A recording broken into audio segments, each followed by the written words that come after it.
My dear students, मैं हूं Meenakshi from वेम एकेडमिक क्लासेस नासिक। बच्चों, हम देख रहे हैं क्लास 12 का chapter 6 super position of waves और आज है उसका लेक्चर नंबर 3 और उसमें हम स्टडी करने वाले हैं रिफ्लेक्शन ऑफ वेव्स, ये टॉपिक। इसके पहले हमने प्रोग्रेसिव वेव्स ये टॉपिक स्टडी किया था। वो क्या होता है, उसका इक्वेशन क्या होता है, इक्वेशन ऑफ SHM हमने देखा था। पॉजिटिव डायरेक्शन में, पॉजिटिव एक्स डायरेक्शन में, पॉजिटिव वाई डायरेक्शन में वो क्या रहेगा, ये सभी टॉपिक्स हमने लिए थे। तो वो पहले आप लोग स्टडी करो क्योंकि रिफ्लेक्शन ऑफ वेव्स में भी थोड़ा बहुत मैं वो इक्वेशन यूज करने वाली हूँ, ठीक है। हालांकि आपके बुक में ये नहीं दिया है, ये इस टॉपिक को जरा गौर से देखो क्योंकि आपके बुक में बहुत सारा टॉपिक स्किप किया है। मतलब उन्होंने लिया है बट ज़्यादा डिटेल में इसको नहीं दिया है, जस्ट थ्योरेटिकल पार्ट दिया है। मैं सब बताऊंगी आपको, इक्वेशंस ऑफ SHM क्या रहेगा, उसके लिए सभी टॉपिक्स हम लोग देखेंगे। तो टॉपिक ठीक से देखो। रिफ्लेक्शन के साथ साथ ट्रांसमिशन भी हम लोग स्टडी करेंगे और दोनों के लिए longitudinal as well as transverse wave के लिए हम लोग देखेंगे, ठीक है। तो बच्चों, सबसे पहले देखते हैं रिफ्लेक्शन ऑफ वेव्स क्या होता है। जैसे कि रिफ्लेक्शन ऑफ लाइट होता है, सेम उसी तरह यहाँ पे रिफ्लेक्शन ऑफ वेव्स होता है। इसके लिए मैं आपको एक एग्जांपल देती हूँ। सपोज हमने एक कंसिडर किया कि यहाँ पे हमने एक थ्रेड को टाई किया है और उस थ्रेड को हम लोग मूव कर रहे हैं। मतलब यहाँ पे हम लोग इसको ऐसे मूव कर रहे हैं, अप एंड डाउन डायरेक्शन में मूव कर रहे हैं। अप एंड डाउन डायरेक्शन में मूव करने के बाद यहाँ पे वेव जनरेट होगी, राइट ना। तो वेव जनरेट होने के बाद वो वेव यहाँ पे जाके टकराएगी। तो ये एक मीडियम हो गया, ये दूसरा मीडियम हो गया। यहाँ पे वॉल पे जाके जब वो यहाँ पे हमने ये फिक्स किया है एक एंड और यहाँ से हम उसको मूव कर रहे हैं, तो ये वेव मूव यहाँ से ऐसे जाएगी और फिर यहाँ पे जाके टकराएगी। यहाँ पे टकराने के बाद क्या होगा, वो टकराने के बाद वो उसी मीडियम में रिपीट आएगा, come back to the same medium. जैसे कि लाइट होता है, लाइट ऐसे जाता है किसी पर्टिकुलर ट्रांसपेरेंट मटेरियल के ऊपर फॉल होता है और come back in the same medium, उसी तरह। लेकिन लाइट हमें दिख रहा है, ये वेव जो है यहाँ पे जाएगी और उसी थ्रेड में से वो रिटर्न आएगी, उसी थ्रेड में वो रिटर्न होगी। तो उसी को हम लोग बोलते हैं रिफ्लेक्शन ऑफ वेव्स। मतलब कभी कभी वो एक मीडियम में से दूसरे मीडियम में ट्रैवल भी करती है, उसको हम ट्रांसमिशन बोलते हैं। मतलब जस्ट सपोज मैंने यहाँ पे ये सपोर्ट नहीं लगाया, यहाँ पे और एक थ्रेड लगाया, दूसरा थ्रेड लगाया और यहाँ पे इसको सेपरेट किया है एक दूसरे थ्रेड से। तो क्या होगा, ये वेव यहाँ से जाएगी, यहाँ पे वो टकराएगी, वो इस मीडियम में ट्रैवल करेगी, उस मीडियम में ट्रांसमिट होगी। लेकिन अगर मैंने यहाँ पे थ्रेड नहीं, थ्रेड की जगह पे कोई वॉल है, कुछ है, वहां पे हमने फिक्स किया है, तो क्या होगा, यहाँ पे वो टकराने के बाद उसी मीडियम में, मतलब उसी थ्रेड में से वो रिटर्न आएगी। जब वो थ्रेड में से रिटर्न आती है तो उसको रिफ्लेक्शन बोला जाता है। जब दूसरे थ्रेड में ट्रांसमिट होती है, इसकी जगह पे हमने एक थ्रेड लिया, वो थ्रेड में ट्रांसमिट होगी तो उसको हम ट्रांसमिशन बोलते हैं।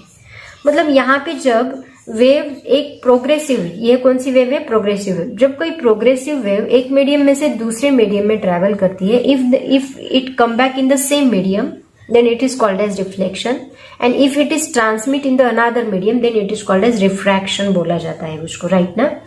तो क्या इसकी इंटेंसिटी चेंज होगी जब वो एक मीडियम में से दूसरे मीडियम में ट्रैवल कर रही है या कम बैक हो रही है, तो उसकी एनर्जी, उसकी इंटेंसिटी चेंज हो रही है क्या, वो उसके लिए मैं आपको एक टेबल बताती हूँ, उससे आपको ये सभी चीजें क्लियर होगी। जब हम एग्जाम्पल देखेंगे उससे और भी ज्यादा क्लियर होगी। तो कौन सी चीजें यहाँ पे चेंज होती है और सेम रहती है जब एक वेव एक मीडियम में से दूसरे मीडियम में जाती है, कौन सी चीजें यहाँ पे सेम रहती है और कौन सी चीजें यहाँ पे चेंज होती है, वो हम देखने वाले हैं। तो देखो, यहाँ पे जब ये फिक्स्ड एंड होगा तो उसको हम डेंसर मीडियम कहेंगे, इसको हम रेयरर मीडियम कहेंगे। अभी रेयरर मीडियम किसको कहेंगे, डेंसर मीडियम, ये एग्जाम्पल लूंगी तब मैं आपको बताऊंगी ही, लेकिन फिलहाल इसको रेयरर मीडियम और इसको डेंसर कहा जाता है। मतलब सपोज कंसीडर करते हैं ये पतली वायर है, थोड़ी सी ये पतला थ्रेड है और ये बहुत ही घना थ्रेड है, बहुत ही ज्यादा थिक थ्रेड है। तो ये जब वेव इस पतले थ्रेड में से ये मोटे थ्रेड में जाएगी, मतलब बड़े थ्रेड में जाएगी, तो क्या होगा, उसकी विड्थ थोड़ी बड़ी है, तो जब ये पतले में से इसमें जाएगी तो क्या होगा, ये डेंसर हो गया। देखो ये थोड़ा बड़ा है, इसकी डेंसिटी थोड़ी ज्यादा है, तो ये हो गया रेयरर मीडियम, ये हो गया डेंसर मीडियम। अगर हमने इसको फिक्स्ड एंड कहा तो वो डेंसर मीडियम होगा, ये रेयरर मीडियम होगा। तो ऐसे यहाँ पे रेयरर मीडियम, मतलब जहां पे किसी वेव की वेलोसिटी कम होती है, मतलब जाने के बाद अगर अभी देखो यहाँ से ये जा रहा है, इसको हम हिलाया उतनी ही इंटेंसिटी से वो यहाँ पे आएगा, लेकिन इसका जो वेलोसिटी है वो कम हो जाएगा, क्योंकि यहाँ पे उसकी वेलोसिटी ज्यादा थी, थ्रेड छोटा था, पतला था, तो इजीली वेव ट्रैवल कर रही थी, स्पीड थोड़ा ज्यादा था, लेकिन यहाँ पे थ्रेड बड़ा है तो डेंसिटी बढ़ गई तो वेलोसिटी थोड़ी कम हो जाएगी। तो जहां पे वेलोसिटी कम होती है उसको हम डेंसर मीडियम बोलते हैं। तो ये सभी चीजें हम लोग एक टेबल के जरिए समझेंगे, उससे आपको बहुत ज्यादा क्लियर होगा। उसके बाद हम लोग इसकी डेफिनेशन वगैरह, पहले इसकी डेफिनेशन मैं आपको लिख के देती हूँ, डेफिनेशन आप लिख लो। तो बच्चों इसकी डेफिनेशन देखो क्या है। When a progressive wave traveling through a medium reaches an interface separating two media, a certain part of the wave energy comes back in the same medium. The wave changes its direction of travel. This is called as reflection of a wave from the interface. Already मैंने आपको बताया, उसकी definition आपकी notes में भी दी है, book में भी दी है, मैं लिख के नहीं देती, आपको लिखना है, शॉर्ट नोट्स निकालनी है तो लिख लो। लेकिन जो चीजें मैं अभी बताने वाली हूँ उनको नोट डाउन जरूर करो, क्योंकि वो आपके बुक में नहीं दिया है। थ्योरेटिकल पार्ट पूरा दिया है, बट जो इक्वेशन वगैरह मैं बताऊंगी उसको जरूर नोट डाउन करो। उसके बाद देखो रिफ्लेक्शन, ये एक ऐसा फेनोमेनॉन है। सेकंड पॉइंट उन्होंने क्या बताया, reflection is the phenomenon in which the sound wave travelling from one medium to another comes back in the original medium with slightly different intensity and energy. उसी मीडियम में वो वापस तो आता है, लेकिन उसकी इंटेंसिटी थोड़ी चेंज होती है, एनर्जी भी थोड़ी चेंज होती है, क्योंकि यहाँ पे एनर्जी लॉस भी हो सकती है, एनर्जी ट्रांसमिट भी हो सकती है। तो इंटेंसिटी के साथ साथ उसकी एनर्जी भी चेंज होगी थोड़ी बहुत। ओके, तो ऐसे रिफ्लेक्शन के फेनोमेनॉन को, ऐसे फेनोमेनॉन जो जहाँ पे वेव वापस आती है उसी मीडियम में, उसको हम लोग बोलते हैं रिफ्लेक्शन ऑफ वेव। ओके, तो अभी इसकी डिटेल में हम लोग देखेंगे। डेंसर से रेयरर में गई तो क्या होता है, रेयरर में से डेंसर में गई तो क्या होता है, लॉन्जिट्यूडिनल वेव का रिफ्लेक्शन कैसे होता है, ये सभी चीजें हम लोग देखने वाले हैं। तो देखो बच्चों, ये टेबल मैं आपको बताने वाली हूँ, ये टेबल आप लोग जरूर नोट डाउन करो, क्योंकि आपके नोट्स में ये नहीं है, और इससे आपको क्लियर भी होगा, ये टेबल से क्लियर होगा कौन सी प्रॉपर्टी चेंज होने वाली है, कौन सी प्रॉपर्टी चेंज नहीं होने वाली है। अब देखो यहाँ पे रिफ्लेक्शन, यहाँ पे प्रॉपर्टीज मतलब वेलोसिटी, फ्रीक्वेंसी, क्या क्या चेंज होगा, क्या क्या चेंज नहीं होगा, वो हम देखेंगे। यहाँ पे रिफ्लेक्शन, रिफ्लेक्शन में क्या होगा, वेव जाएगी, टकरा के वापस आएगी उसी मीडियम में, मतलब यहाँ पे मीडियम चेंज नहीं हो रहा है। रेयरर है तो रेयरर ही रहेगा, डेंसर है तो डेंसर ही रहेगा। यहाँ पे ट्रांसमिशन, ट्रांसमिशन में क्या होगा, वेव जाएगी और दूसरे मीडियम में जाएगी, तो यहाँ पे मीडियम चेंज हो रहा है, ये बात आपको याद रखनी है। यहाँ पे मीडियम चेंज नहीं होगा, यहाँ पे मीडियम चेंज होगा। ठीक है, तो उसके हिसाब से कौन सी प्रॉपर्टी चेंज होती है वो हम देखेंगे। तो सबसे पहली प्रॉपर्टी हम देखते हैं वेलोसिटी। अब देखो वेलोसिटी, अगर किसी मटेरियल में से वेव ट्रांसमिट हो रही है और अगर इसका रेयरर मीडियम है, रेयरर मीडियम में से अगर ये ट्रांसमिट हो रही है तो उसकी वेलोसिटी उसी मीडियम के लिए कांस्टेंट रहेगी। वो वेलोसिटी चेंज कब होगी, जब वो वेव एक मीडियम में से दूसरे मीडियम में ट्रेवल कर रही है, क्योंकि डेंसिटी चेंज होती है, उसके हिसाब से उसका स्पीड भी कम ज्यादा होता है। तो यहाँ पे रिफ्लेक्शन में अगर मीडियम चेंज नहीं होता, उसी मीडियम में वो रिफ्लेक्ट होके come back in the same medium, तो रिफ्लेक्शन में वेलोसिटी सेम रहेगी, वेलोसिटी चेंज नहीं होगी। लेकिन ट्रांसमिशन में क्या होता है, वेव एक मीडियम में से दूसरे मीडियम में जा रही है, और जब वेव एक मीडियम में से दूसरे मीडियम में जाती है तो उसकी वेलोसिटी चेंज होती है। ये बात आपको याद रखनी है। ठीक है, सेकेंड पॉइंट देखते हैं। वेलोसिटी का एक रिलेशन भी आप लोग याद रखो, क्योंकि आगे जाके आपको लगने वाला है, that is v is equal to n into lambda. यहाँ पे n क्या है, फ्रीक्वेंसी है, लैम्बडा क्या है, वेवलेंथ है। सेकेंड पॉइंट देखो क्या है, सेकेंड पॉइंट हम लोग देखते हैं फ्रीक्वेंसी। फ्रीक्वेंसी को हम f से भी डिनोट करते हैं, उसको हम n से भी डिनोट करते हैं। एक मिनट, ब्रैकेट में f ऑफ n हो जाएगा। फ्रीक्वेंसी को हम f से भी डिनोट करते हैं, n से भी डिनोट करते हैं। एंगुलर फ्रीक्वेंसी होती है omega, that is equal to 2πn, right ना, ऑलरेडी हमने स्टडी किया है। उसके बाद टाइम पीरियड का भी एक रिलेशन है, वो क्या है, 1 डिवाइड बाय n या 1 divide by f, number of frequency, number of oscillations travel in 1 second. अब फ्रीक्वेंसी यहाँ पे चाहे मटेरियल कौन सा भी हो, लेकिन फ्रीक्वेंसी कभी भी चेंज नहीं होती। किसी प्रोग्रेसिव वेव की फ्रीक्वेंसी जितनी वह एक मीडियम में होती है उतनी ही दूसरे मीडियम में होती है, वो कभी भी चेंज नहीं होती। ठीक है, तो यहाँ पे फ्रीक्वेंसी रिफ्लेक्शन में भी सेम रहेगी, अगर दूसरे मीडियम में जा रहा है तो उसके लिए भी सेम रहेगी, यहाँ पे फ्रीक्वेंसी चेंज नहीं होगी। तीसरा पॉइंट हम लोग देखते हैं वेवलेंथ। वेवलेंथ होती है लैम्बडा। अब देखो हम लोगों ने देखा कि यहाँ पे v is equal to N lambda ये रिलेशन दिया है। एन यहाँ पे चेंज हो रहा है क्या? नहीं, सेम है, यहाँ पे भी सेम है। एन यहाँ पे चेंज नहीं हो रहा है, इसका मतलब अगर वेलोसिटी चेंज हो रही तो क्या चेंज होगा? ऑब्वियसली वेवलेंथ चेंज होगी। लेकिन यहाँ पे हमने देखा रिफ्लेक्शन में वेलोसिटी सेम है, रिफ्लेक्शन में वेलोसिटी सेम है, इसका मतलब वेवलेंथ भी क्या रहेगी? सेम रहेगी, वेवलेंथ चेंज नहीं होगी। लेकिन ट्रांसमिशन में वेवलेंथ चेंज होगी क्योंकि इसमें वेलोसिटी भी चेंज हो रही है, और अगर एन कांस्टेंट है तो यहाँ पे चेंज क्या हो रहा है? वेवलेंथ। ठीक है, ये बात आपको याद रखनी है। कैसे, मैं आपको एग्जांपल और डायग्रामेटिकली समझाऊंगी तब आपको समझ में आएगा। उसके बाद देखते हैं fourth point, that is phase.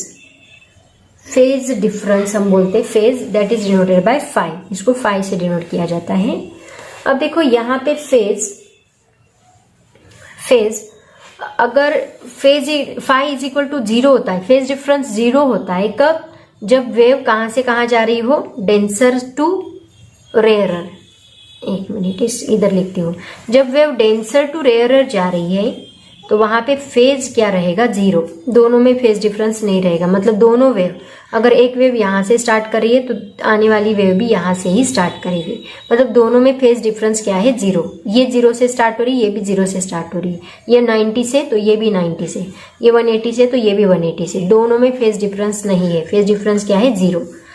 लेकिन अगर wave phi is equal to pi होता है कब? जब वेव कहाँ से कहाँ जाती है?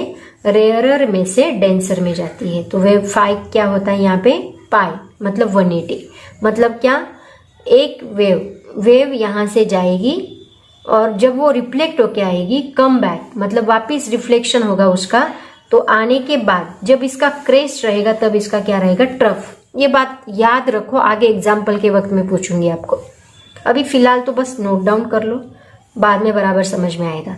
देखो ये वेव गई और टकराने के बाद, यहाँ बाउल का टकराने के बाद रिटर्न आने के बाद जब इसका इस वेव का क्रेस्ट रहेगा उस वक्त इसका क्या रहेगा? ट्रफ। अब देखो यहाँ पे इतना जाने के बाद यहाँ पे एंगल कितना होता है? 180, मतलब कितना होता है? पाई। तो इतना जाने के बाद ये वेव का एंगल है, मतलब ये वेव स्टार्ट हुई है, इसका मतलब क्या? इन दोनों के बीच में ये पाई तक जाने के बाद इसका 0 स्टार्ट हुआ, मतलब दोनों में डिफरेंस कितना हुआ? पाई का। तो यहाँ पे फेज डिफरेंस कितना होता है? पाई होता है, जब वेव कहाँ से कहाँ जाती है? रेयरर में से डेंसर में जाती है। ये बात आपको याद रखनी है, ठीक है। उसके बाद यहाँ पे ट्रांसमिशन में तो फेज डिफरेंस होता ही नहीं, ट्रांसमिशन में फेज डिफरेंस 0 ही, क्योंकि वेव सीधा सीधा जाती है, वेव में कुछ भी चेंज नहीं होता। जैसे ट्रांसमिट, बस उसकी वेलोसिटी यहाँ पे चेंज होगी, लेकिन वेव ऐसी, सपोज यहाँ पे इस मीडियम में से इस मीडियम में जा रही तो ऐसी जाएगी वो, यहाँ पे फेज डिफरेंस होगा ही नहीं, बस इसका वेलोसिटी कम ज़्यादा होगा, स्लो होगी वेव। बाकी अगर रेयरर डेंसर टू रेयरर जा रही है तो नहीं, सॉरी, रेयरर टू डेंसर जा रही है तो स्लो होगी, रेयरर टू डेंसर जा रही तो डेंसर टू रेयरर जा रही तो फास्ट होगी, ठीक है। ये हो गया फेज। अब नेक्स्ट पॉइंट हम लोग देखते हैं इसका एम्पलीट्यूड क्या है। अभी एम्पलीट्यूड जो है next point, that is the amplitude. Amplitude किसके ऊपर डिपेंड करेगा? Amplitude is depends on the conditions of energy. ये किसके ऊपर डिपेंड करे? इसका रिफ्लेक्शन और ट्रांसमिशन से कोई लेना देना नहीं है, इसमें वो किसके ऊपर डिपेंड करेगा?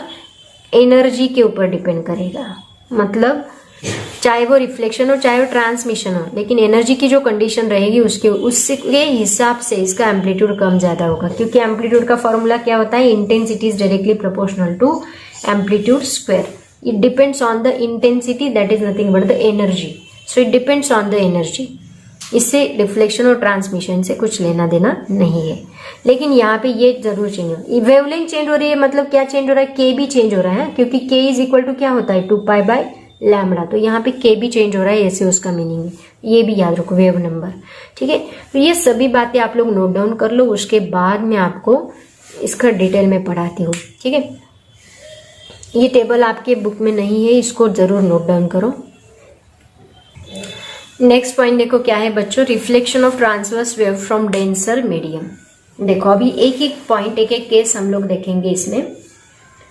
तो यहाँ पे हम क्या करने वाले हैं, देखो सबसे पहली केस में reflection of transverse wave from denser medium, हम क्या करेंगे, यहाँ पे एक रिजिड सपोर्ट लेंगे जिसको हम बोलेंगे बी, और इस रिजिड सपोर्ट से एक स्ट्रिंग यहाँ पे हम लोग टाई करेंगे, इसको ए बी नाम दिया, ठीक है। इस ए को हमने यहाँ पे, बी को हमने यहाँ पे फिक्स किया है और ए को फ्री किया है, ठीक है। तो ये जो ये यहाँ पे फिक्स्ड एंड रहेगा, फिक्स्ड एंड। तो देखो ये जो स्ट्रिंग है ये यहाँ पे रेयरर का काम करेगी, this is the rarer medium, right ना, रेयरर मीडियम। और ये जो बी है ये होगा आपका डेंसर मीडियम, क्योंकि ये फिक्स्ड है तो ये होगा डेंसर मीडियम। मतलब वेव अभी कहाँ से कहाँ ट्रैवल कर रही है, फ्रॉम रेयरर मीडियम टू, पहला point, wave travel from rarer medium to denser medium. कहाँ से कहाँ जा रही है, रेयरर टू डेंसर। तो आपने यहाँ पे इसको मूव किया, ए को, स्ट्रिंग को मूव किया अप एंड डाउन, तो यहाँ पे एक क्रेस्ट क्रिएट हुआ ऐसे, ठीक है। एक ही क्रेस्ट की, एक्चुअली बहुत सारे क्रेस्ट अप ऐसी वेव जाएगी, बट हम एक ही क्रेस्ट की बात करें। तो ये क्रेस्ट यहाँ पे जाके इस बी के ऊपर टकराएगा। अब देखो पार्टिकल का एक्चुअल में होता क्या है, एक पार्टिकल क्या करता है, उसकी मोशन देता है, दूसरे पार्टिकल को ऊपर उठाता है। सिमिलर यहाँ का पार्टिकल इसको ऊपर उठाएगा, यहाँ का पार्टिकल इसको ऊपर उठाएगा, मतलब ऐसे पार्टिकल ऊपर उठाते हैं।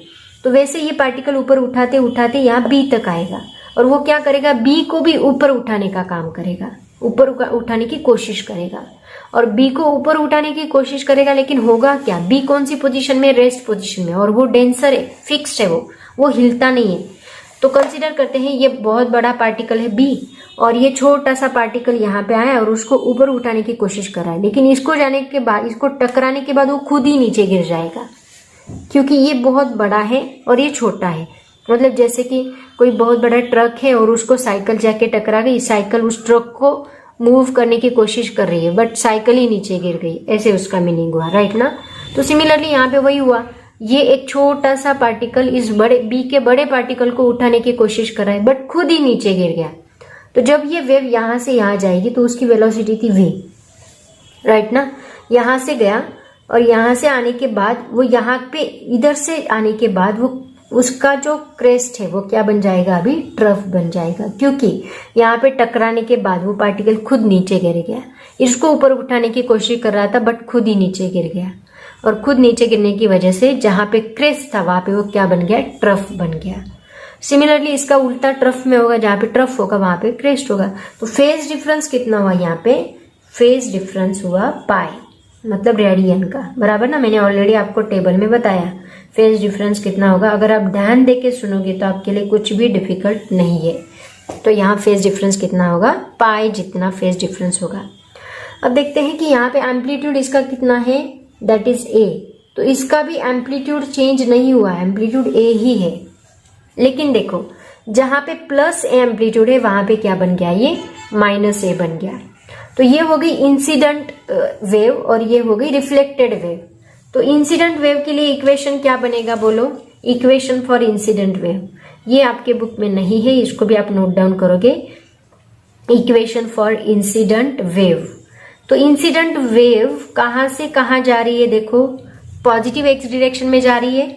तो वाई आई हम बोल सकते हैं, वाई आई यहाँ पे क्या रहेगा, इसका एम्पलीट्यूड क्या होता है, ए साइन ओमेगा टी माइनस के एक्स, ऐसा इक्वेशन होता है। इक्वेशन ऑफ एसएचएम आपको याद होगा, इक्वेशन ऑफ वेव हमने ऑलरेडी देखा है।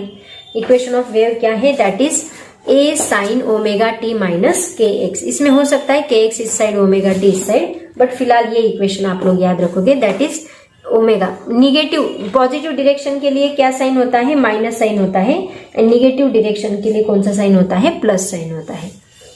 देखो ये हो गया इंसिडेंट वेव का equation. Similarly equation for reflected wave क्या होगा, equation for reflected wave. Reflected wave में क्या चेंज होगा, देखो रिफ्लेक्टेड वेव कहां से कहां जा रही है, negative x direction, this is positive x direction, this is negative x direction, वो इधर जा रही है, मतलब निगेटिव साइड में जा रही है। तो वाई आर क्या होगा, यहाँ पे ए देखो, ए क्रेस्ट है मतलब प्लस ए है, यहाँ पे ट्रफ है मतलब माइनस ए रहेगा। ए रहेगा माइनस, एंड इक्वेशन क्या होगा, साइन जहां पे माइनस है वहां पे अभी क्या बनेगा, प्लस बनेगा। हमने negative and positive x axis का इक्वेशन देखा है, तो यहाँ पे हमें निगेटिव के लिए क्या साइन होता है, पॉजिटिव साइन होता है। ये बातें आप लोग याद रखोगे। तो ऐसे आप लोग इसको एक्सप्लेन करोगे। सभी बातें मैंने बताने की कोशिश की है, इसको शॉर्ट में लिखते जाओ। वैसे डिटेल में आपकी बुक में उन्होंने दिया ही है, नोट्स में भी दिया है, तो इसको शॉर्ट में नोट डाउन करते जाओ, रनिंग नोट्स निकालते जाओ, ठीक है। और वेलोसिटी यहाँ पे चेंज होती है क्या, नहीं। कौन सी चीजें यहाँ पे चेंज नहीं होगी। वेलोसिटी इधर जाते वक्त भी उतनी ही रहेगी और इधर आते वक्त भी उतनी ही रहेगी। Velocity never change, velocity as it is रहेगी। अब देखते हैं reflection of transverse wave from rarer medium. Rarer medium के लिए हम क्या करने वाले हैं, देखो रिफ्लेक्शन देखना है हमें। इसमें अभी हम थोड़ा सा चेंज करेंगे। यहाँ पे हम क्या करेंगे, ये जो रिजिड सपोर्ट है, इस रिजिड सपोर्ट को हम एक ऐसी रिंग टाई करेंगे और वो रिंग को हम लोग स्ट्रिंग टाई करेंगे। समझ में आया क्या किया हमने, एक रिजिड सपोर्ट लिया, उस रिजिड सपोर्ट को हमने एक रिंग लगाई और रिंग को हमने स्ट्रिंग टाई की। तो ये हो गया आपका पॉइंट बी, ये हो गया आपका पॉइंट ए। अब ये फ्री एंड है, क्या है, फ्री एंड, मतलब इसमें से वेव इजीली ट्रांसफर हो सकती है, अंदर नहीं जाएगी यहाँ से ही। तो ये फ्री एंड हो गया। तो अभी देखो अब क्या होगा, अब जब आप लोग यहाँ पे वेव ट्रैवल करोगे तो यहाँ क्रेस्ट जाएगा, तो अभी फ्री एंड है, मतलब ये कौन सा मीडियम हो गया, अभी डेंसर मीडियम हो गया। ये डेंसर मीडियम हो गया एंड ये रेयरर मीडियम हो गया। मतलब वेव कहाँ से कहाँ जा रही है, अभी डेंसर में से रेयरर में। हमने देखा वेव जब डेंसर में से रेयरर में जाती है तो फेज डिफरेंस क्या होता है, 0 होता है। तो वेव जब यहां से जाएगी तो उसकी वेलोसिटी v होगी, और जब वो रिटर्न आएगी तभी भी उसकी वेलोसिटी कितनी होगी, उतनी ही होगी। मतलब यहाँ पे क्रेस्ट है तो वो उसका क्रेस्ट ही रिटर्न होगा, ट्रफ रिटर्न नहीं होगा। क्रेस्ट अगर है तो क्रेस्ट ही रिटर्न होगा। तो यहाँ से रिटर्न आते वक्त भी उसकी वेलोसिटी कितनी रहेगी, v ही रहेगी। और इसका एम्पलीट्यूड a है तो इसका भी एम्पलीट्यूड क्या रहेगा, a ही रहेगा। तो इसका इक्वेशन क्या बनेगा, y इंसिडेंट। देखो पहला पॉइंट आप लिखोगे, वेव कहाँ से कहाँ जा रही है, wave travel from denser medium to rarer medium. अभी यहाँ पे रिंग डाली है हमने तो रेयरर मीडियम आएगा। सेकेंड पॉइंट क्या आएगा यहाँ पे, second point phase difference is equal to phase difference कितना है, 0, क्योंकि इसका क्रेस्ट है इसका भी क्या है, क्रेस्ट है, तो फेज डिफरेंस 0 है। थर्ड पॉइंट आप लिखोगे इंसिडेंट वेव का इक्वेशन। क्या आएगा इंसिडेंट वेव का इक्वेशन, a साइन, इधर पॉजिटिव मतलब ओमेगा टी माइनस के एक्स, पॉजिटिव के लिए माइनस, एंड रिफ्लेक्टेड वेव का इक्वेशन क्या आएगा, दैट इज a की जगह पे यहाँ पे a ही आएगा, चेंज नहीं होगा क्योंकि दोनों का क्रेस्ट ही है। तो a साइन ओमेगा टी, बस यहाँ ये निगेटिव साइड में जा रही तो यहाँ प्लस के एक्स बनेगा, बाकी कुछ भी चेंज यहाँ पे नहीं होगा। ऐसे आप इसको एक्सप्लेन करोगे।